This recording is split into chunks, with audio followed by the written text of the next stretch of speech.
Hey, welcome back to another live feed. So check this out. I'm James Childress, JC3, Cole, any kind of name you can think of, right? So basically what we're doing is we're starting this new talk series where we come up and we talk about things that are going on that are really important and kind of changing people's perspectives and thoughts on different procedures and processes of how they think things through. So as always, I'm gonna tell you a story. So the other day I was in the gym and I heard these two gentlemen, right? Now first off, I'm not a hater by any means, but I will tell you this.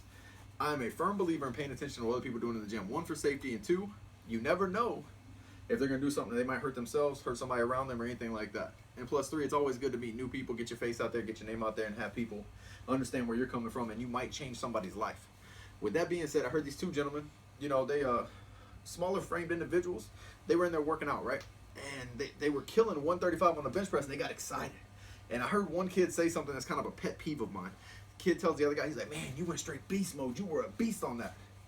Now, strong people should never put other people down. Strong people should stick a hand out and pull them up to where you're at, right? Because to make a strong society, it takes multiple strong people. One strong person cannot lead a bunch of weak people and be accomplished and have a good society, right? And that's something that we here in the Outlaws, a member of the team that I'm a part of in Korea, things like that, that we focus on and we strive for, taking care people that have disabilities, things like that, reaching out to them, let them know that, hey, they're loved and they're special and that we're here for them. We stress anti-bullying. Another thing we also talk about a lot is community. You are only as good as the community around you. Because here's the thing, I could be the best soldier in the Army, but if I'm surrounded by 29 other people that don't want to be here and don't give back to the community, guess what? My unit is not very successful. So with that being said, hopefully that's the end of the Army talk for this video. But with that being said, we're going to talk about it. So this kid said, hey, you're beast mode, man. You beasted it. Well, let me ask you a question. Everybody always says, oh, I'm beast mode this, he's beast mode that, they're beast mode, that's beast. How can you be a beast and add an extra letter if you're never at your best? Right? Think about it. So I was having a good talk with a buddy of mine, 2Y, Young Yarbart, who's also the film man for this and does all the social media. So if he ever pans around, gets a screenshot of himself, you'll see who he is. He probably won't do it though, he's camera shy. Hey, but with that being said, right, I was having a talk with him and I'm like, we were talking about LeBron James, arguably one of the greatest basketball players of all time, right? I'm a big LeBron James supporter, a Nike athlete, by the way. And with that being said, I was like, oh, LeBron James just had the best game of his career. Okay, that's great. And, when he has his best game of his career, that says something because he sets precedents and milestones that other players probably never will see. But what about all the shots in that game that he missed? Did he really have the best game of his career? He might have scored the most points or had the most rebounds in his career, but is that really his best game? What about all the shots that he missed? And that's things I look at is, how can we improve on our weaknesses to develop our strengths and be a strong person to develop a strong community, right? So Nike has this great outline, or has this great line that they put out, Beast, right? I love it. So what I did was I was sitting there, I was looking at this hat one day, and I've had this hat for a while, right? And, I've had this shirt, and they both say Beast on it. They're great products. I love them. And if Nike wants to, they can send me everything they have with the word Beast on it. I love it. I'll wear it, represent it, right? Put it in all the videos. But with that being said, I was looking at it, I was like, Beast. What does beast really mean? And how do I become a beast? Well, when I think about it and I look at it and I really want to talk about it, what it comes down to is nobody's ever going to be a beast. Because in essence, you cannot be a beast because everyone always stops trying. Think about it. Spell it out. Because everyone always stops trying. Beast, right? But at the end of the day, you can't be a beast if you're never at your best. And who are we to sit here and say, oh, we're the best this, we're the best that? Who are you stacking it up against? There's no online universal profile of everything everybody's ever done in their life. But what I challenge you to do is be the best you. Because you can't spell beast without the word best. And if you're not the best you, you're never going to be a beast. And that's one thing I want to stress to everybody is before you utter the word, oh, he or she, beast, I'm a beast. Before you say that word, are you even your best version of yourself? And how do you define the best version of yourself? So I had a talk with my soldiers not too long ago, and we were sitting there and we were talking about something, and I went in this spiel about happiness and success, right? I was talking about how can you find happiness and success? Because here's the thing. Everybody's like, oh, well, they're successful. They have $10 million. That's great. But they got $9,999,000 worth of debt. So they're a $1 heir. They went that 10 millionaire to a $1 heir, right? Are they really successful? And then as the more we talked and developed, because that's what we do, we sit down and we develop each other and develop a stronger community. And what I come to realize was everybody's version of success is measured either on one of two things. It's either measured on material gain and net worth, or it's measured on society's opinion and standard, right? Society's opinion and standard. And let's talk about that. So society tells us that we need to graduate high school, right? Not have a criminal record, say yes ma'am, no sir, things like that. Society tells us that we need to get a college degree. So everybody's pushed, from their parents to their preachers to their coaches to the teachers and the guidance counselor, right? You got to go to college, get your degree, get your grades up so you can get this GPA. You can go to this school because this school produces this. But let me ask you a question. Is that really what the kid wants? Is that really what that young individual really wants to do? Because I'll tell you, just from dealing with thousands of men and women that serve in this uniform and past experience as a high school football coach, hey, Central Square Redhawks, go Redhawks, baby. But with that being said, doing different things, assisting with CrossFit classes and CrossFit kids, CNY, CrossFit. I'm doing cheap plugs for friends of mine, stuff like that, right? It's all free now, but if I ever make it famous, we had to start charging. It's just a little joke. But with that being said, if somebody's not interested in something and somebody's not fully committed, is the reward going to be worth the money they paid to get it? Is it going to be worth all the sacrifices they made to get it? Probably not. I can go get a degree right now, right? From online. I can get 2-year, 4-year, master's, doc. I can do all this. I can pay all this money and get a degree because some university somewhere I'm going to pass the test and they're going to give me a degree. But what is it worth? Man, let me see. Right there. Y'all see that? That's what it's worth. It's a piece of paper you can put on a frame and put on your wall. Because now everybody wants you to not only have the degree, but they also want you to what? Have the experience, right? Oh, well, you need 2 years of experience on that job. How the heck am I supposed to get that experience if I just spent 4 to 6 years in school and I got it, right? So now you're busting your butt to try to find an entry-level job or internship to get some credits and some accreditation, right? So you can be the best you, so eventually maybe you can be a beast in that career field.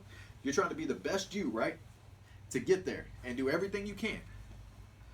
Because society said you needed a degree. Now society says you need experience. Who knows? 8 years from now, they might need to tell you need to pay them to work there for 2 years before they get a paycheck. Never know with the way the world's going, right? So we base everything success-wise off of social opinions and society standards and net worth and material gain, right? Oh, he or she, they drive a Lambo. Okay, guess what? That Lambo, that is a awesome looking car. It goes really fast and you look really cool. You're going to get a bunch of dates with it and all your friends want to ride with you. But let me ask you a question. That Lambo, how good is it doing you when you're stuck in bumper to bumper traffic in Seoul, Korea, or in Syracuse, New York, or Dallas, Texas? How's that Lambo doing? You looking really cool standing still in the middle of an interstate wasting gas, right? Whereas it's not as flashy or anything like that, but that Chevy Cruze or any other little economic car, one, is cheaper for you. Two,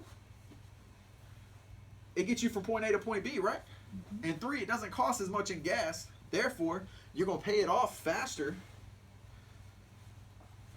than you are a Lambo. But guess what? Oh, he's unsuccessful. He drives a Chevy Cruze. She drives a Chevy Cruze. Guess what? That ain't nothing but a tool for me to be successful. That car. That Lambo, hey, you look great, man. You put it in your rap video. Good for you. That's great, man. You look great jumping out of that. Too bad it was rented. Too bad that thing's not actually in your driveway. But hey, 20 million people on YouTube, 20 million people on Instagram think you're a baller. What makes you a baller? Everybody's like, oh, he a baller. Dude ain't shot a basketball his whole life, thrown a football his whole life. Hey, but he a baller because he got 10 million, right? That's another example of that. So what I did was I sat down with my guys and I developed a measuring stick for success. And it comes down to 3 things. Do you have a clear mind? Is your body healthy? Right? And what was the third one? Anybody? Clear mind, healthy, and what? Happy, right? Happiness and success. So if you're happy, so think about it, if you're happy, and we're not talking about content, because a lot of people are just content with their life. They're content with waking up at 7:30, brushing their teeth, doing an hour of cardio, eating on the run, jumping in traffic, commuting to work, sitting there all day in a cubicle, hating their life, going home, to maybe a spouse or maybe kids or maybe parents, wherever your living situation is, everybody's happy or they're not happy.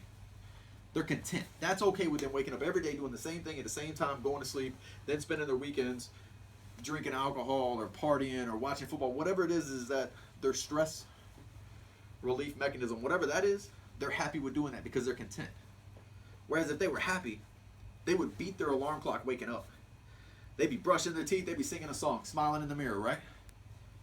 Driving to work, they would have probably a song none of their friends would want to hear them sing. They're singing it loud, they're playing. We've all seen these people in traffic, right? Because we're sitting in our Lambo and we're stuck on that interstate, not going anywhere, 7 miles an hour, looking cool, right?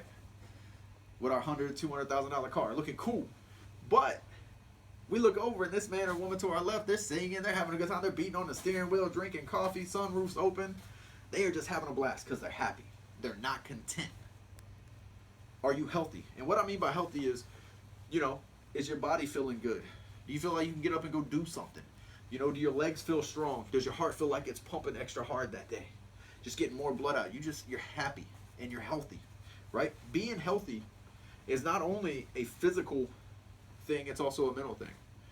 And being healthy and having a clear mind feed each other. A clear mind. Are you able to sit down in the chair and watch your favorite TV show and you're not worried about who you made mad that day or what somebody's saying about you on Facebook? Do you have a clear mind? Are all your debts paid? Can you sit down and just turn off? And what they do, I think people call it a brain dump, right? They're just like, poof, hit the reset button. Do you have a clear mind to the point of where you can get up and just go do anything and you have no regrets? You have no limitations placed upon you by yourself. Because if you have a clear mind, that allows you to think clearly. And clear thinking people make clear decisions.